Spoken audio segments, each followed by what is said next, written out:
My parents left my younger brother a mansion worth $800,000 in New York. They left me a decaying wooden cabin deep in the wilderness of Alaska.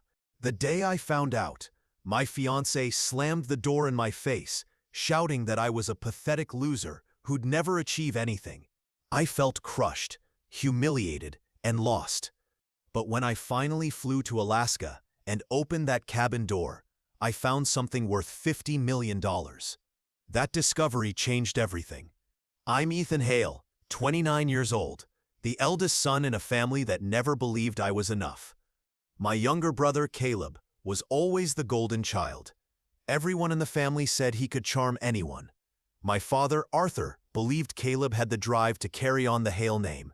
My mother, Marianne, was kind but quiet, never questioning my father's choices. Caleb was their pride. I was their afterthought. Rachel Moore, the woman I thought I'd marry, never hid how little she thought of me. We'd been engaged for a year, and I believed we were building a future together. In truth, she was only waiting for me to catch up to my brother's success. When she heard about the will, she didn't just leave.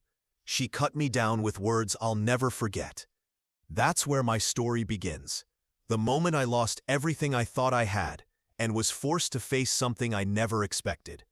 Growing up, I always knew I was the background character in my family. Caleb was the shining star. Whatever he wanted, my parents found a way to provide. When I asked for the same, the answer was that it wasn't practical, or that I needed to work harder. My father saw life as a battlefield.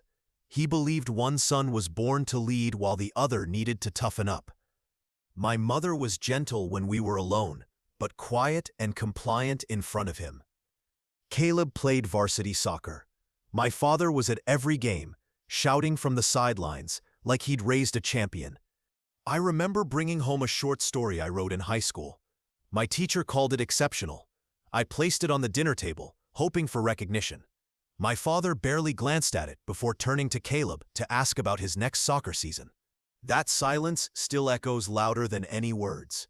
As adults, the same pattern continued. Caleb flourished.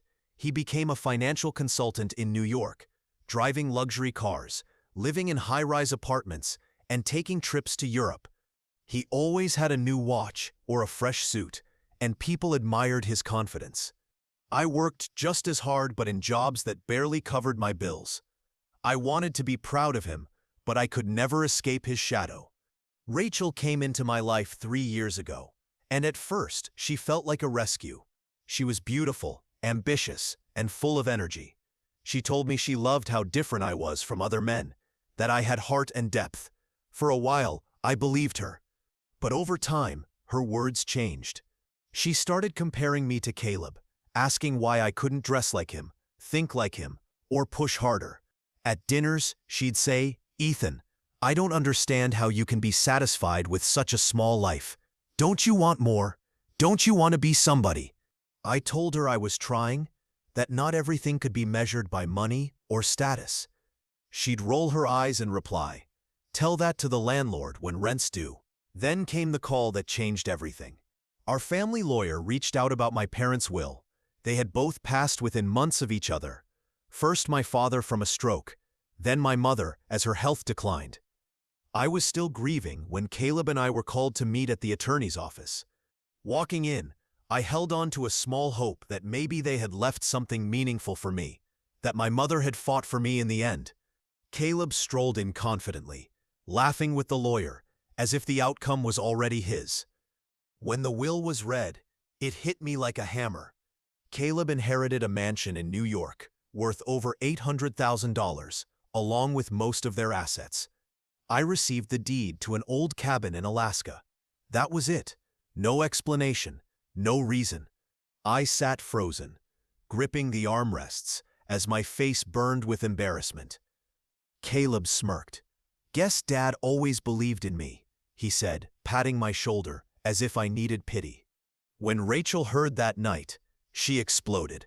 "A cabin? Are you serious? Caleb gets a mansion, and you get a shack in the woods. You're pathetic, Ethan. You always have been." She threw the engagement ring on the table. "I'm not wasting my life on a loser."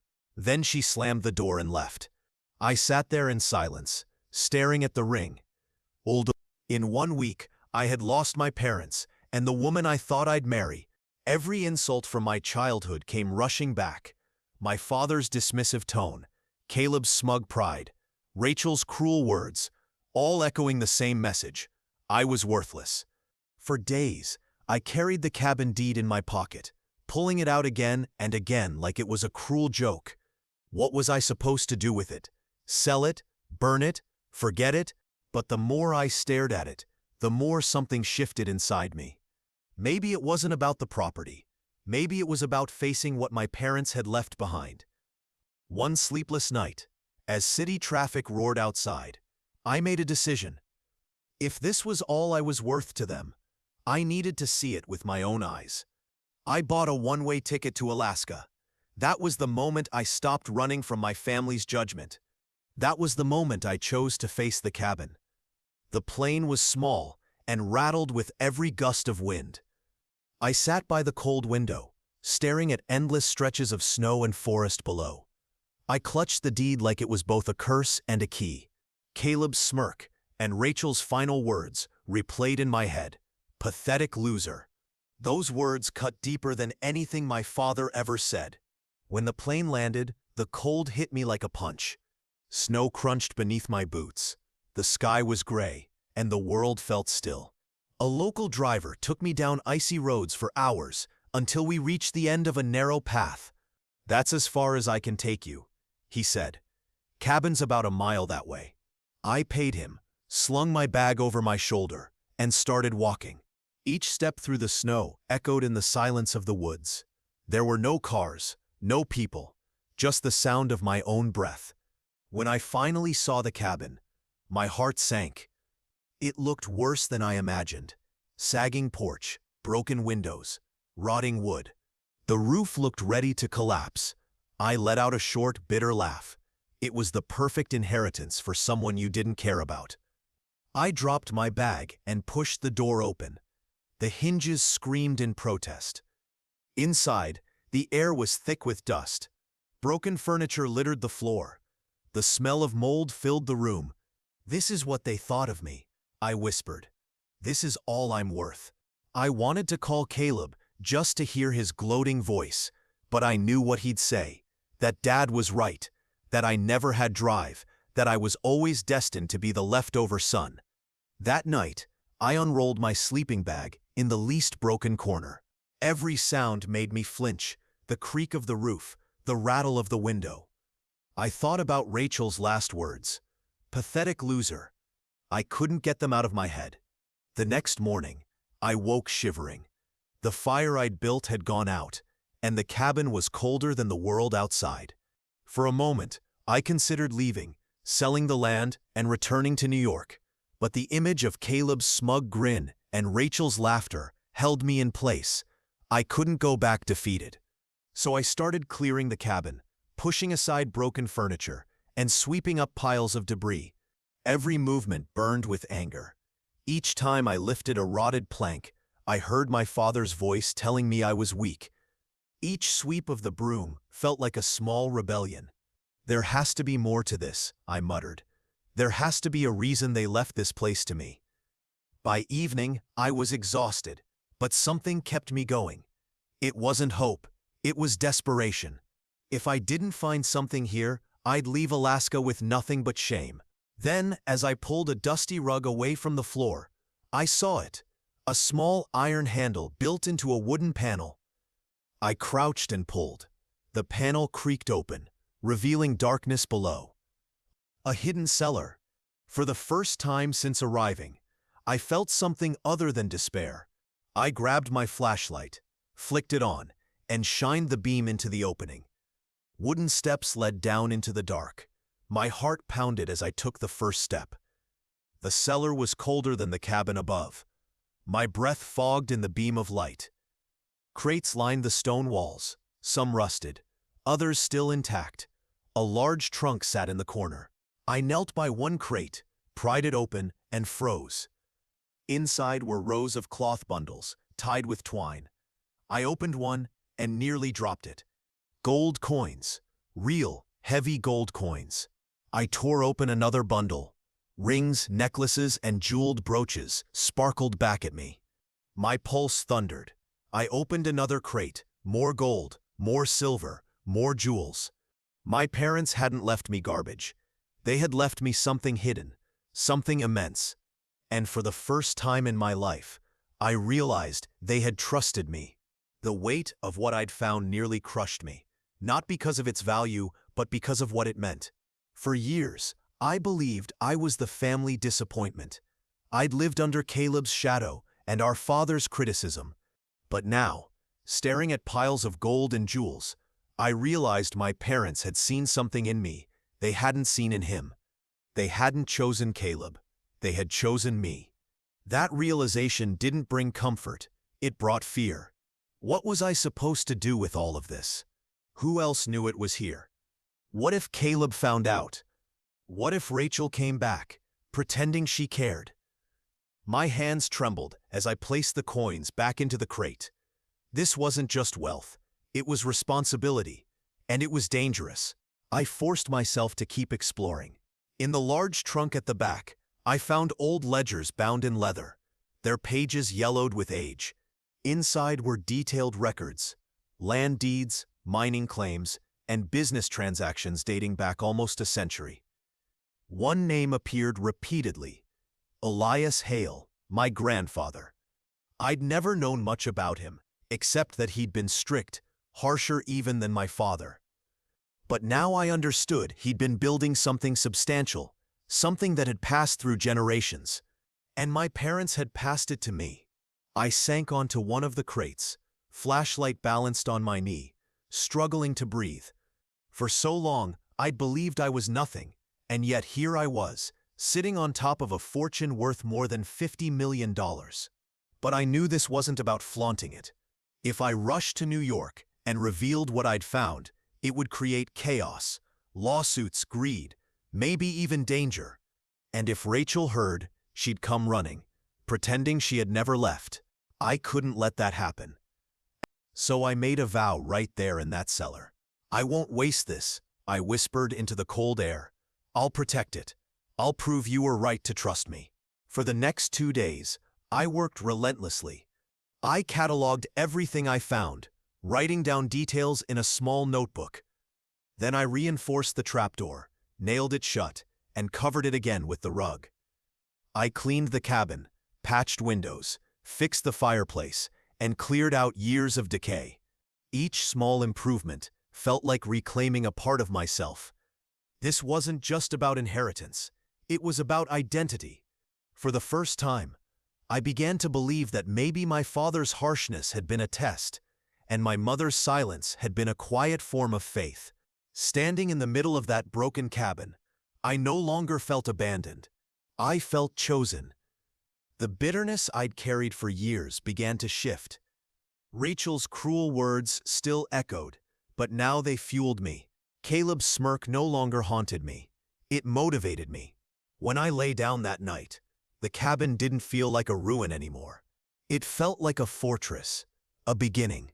The next few days passed in a blur of work and thought. Every crate I opened in the cellar confirmed that my parents had hidden something extraordinary. At night, I tried to rest, but my mind spun with possibilities. Why me? Why had they trusted me?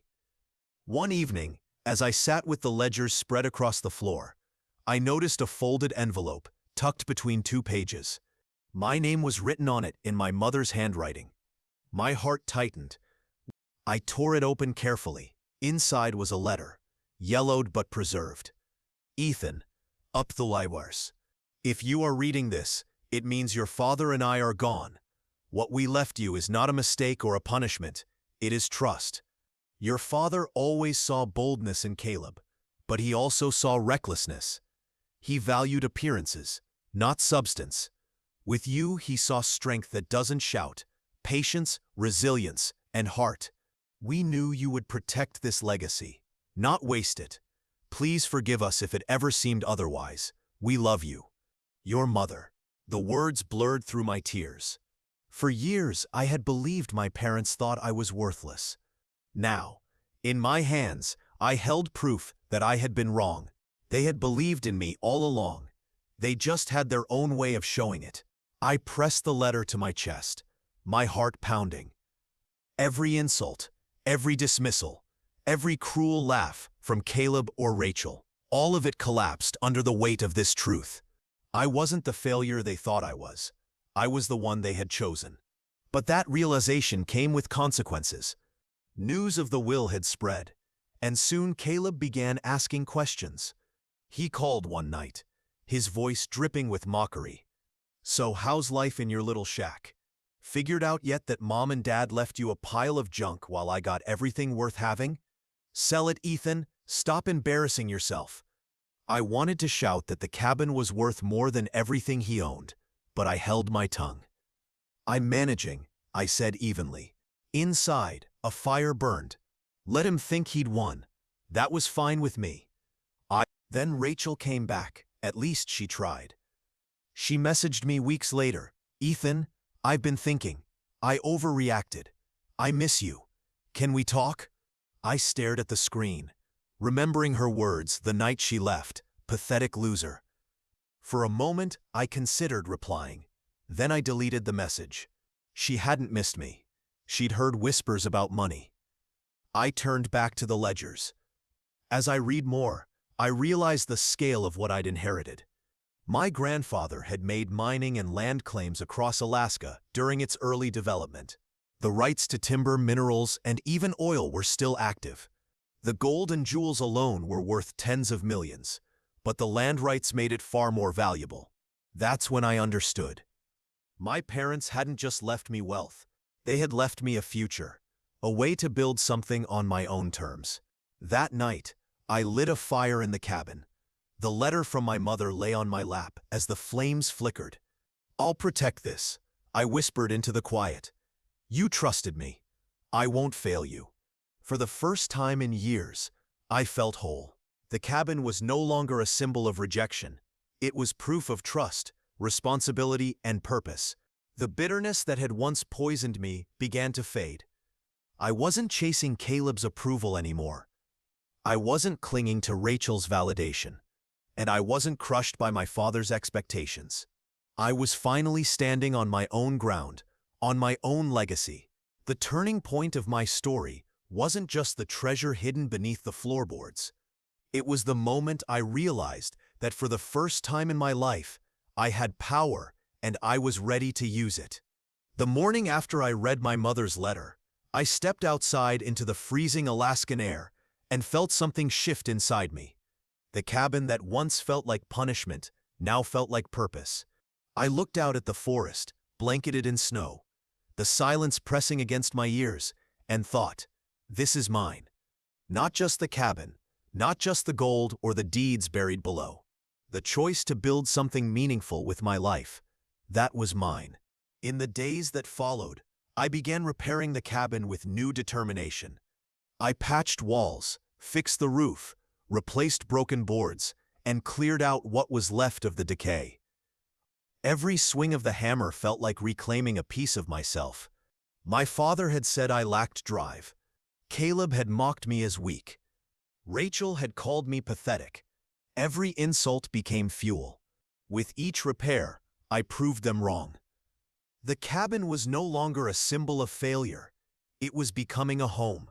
At night, I returned to the cellar, studying the ledgers and documents. The numbers, maps, and land records revealed a story of my family that had been hidden from me. My grandfather Elias had built something powerful. My parents had chosen me to continue it. Not Caleb, not the showman, but me, the one they trusted to protect it. That understanding changed everything. Caleb kept calling, leaving smug messages. "Enjoy your shack, Ethan. I'll be in Italy next month. Maybe I'll send you a postcard from my balcony." Each message only reminded me of how differently we viewed success. He measured it in luxury. I now measured it in responsibility. I never called him back. I didn't need to. Rachel reached out again too. This time her message read, "I don't care what your parents left. I just want you back." But I knew better. If I'd truly meant nothing to her, she wouldn't have come crawling back. She'd sensed wealth, not love. I deleted her message without hesitation. For the first time, I felt strong enough to walk away, without anger, without regret. Quietly, I started reaching out to lawyers, historians, and experts, using a false name to stay discreet. I needed to confirm the value and legitimacy of the assets. Their responses stunned me. The land rights and mineral claims were real, and far more valuable than I'd imagined. The gold and jewels were worth millions. The rights to natural resources were worth far more. But with that realization came the true lesson my parents had left behind. They hadn't chosen me because I was smarter or stronger. They chose me because they knew I wouldn't waste what I was given. They knew I would carry it with patience and integrity. Caleb had been given something easy to show off, a mansion that screamed success. I had been given something quiet, hidden, sacred. It demanded thought and care, not vanity. One night, sitting by the fire, I read my mother's letter again. Her words echoed softly. "We knew you would protect this legacy, not squander it."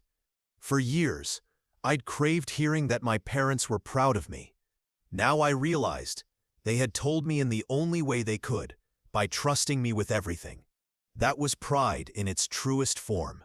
The man who first walked into this cabin was broken, humiliated, and desperate.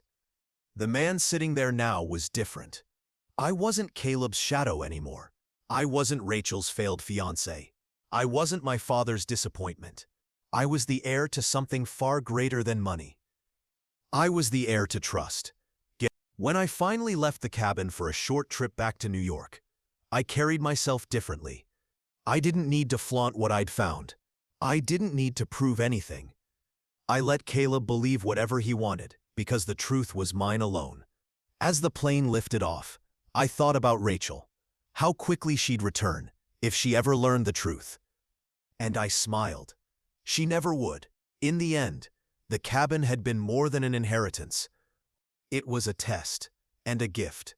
It broke me down, stripped me of everything superficial, and forced me to rebuild, not just the cabin, but myself. The gold, the jewels, the land, they were valuable, yes. But the most valuable thing I discovered in Alaska was the truth about who I was. If there's one lesson I want anyone listening to take from this story, it's this: sometimes rejection is trust in disguise. Sometimes the forgotten and broken parts of your life are the ones hiding your greatest treasures. My parents didn't abandon me. They gave me a chance to rise. When I look back at the man I was before stepping onto that plane to Alaska, I finally understand something Rachel once said. She called me a pathetic loser. Back then, maybe she was right. But standing here now, I can say with certainty, I'm not anymore. So let me ask you this. If you were handed a broken cabin and found a fortune inside, what would you do? Would you sell it for quick approval, or protect it and honor the trust placed in you? That cabin in Alaska changed my life. Changed my life. What I thought was the cruelest inheritance became the greatest gift imaginable. My parents didn't leave me behind. They believed in me when no one else did. They gave me the chance to become the man I was meant to be. I arrived in Alaska, broken and bitter. I left knowing I was chosen, knowing I had worth no insult could ever take away. If this story spoke to you, if it made you think about your own hidden challenges, then do one thing for me. Like this video, share it with someone who needs to hear it, and tell me in the comments, what would you have done if you were in my place? Would you sell the fortune and walk away? Or would you protect it like I did? And if you want to hear more stories like this, subscribe to the channel. Because even in the darkest places, there's always something worth finding.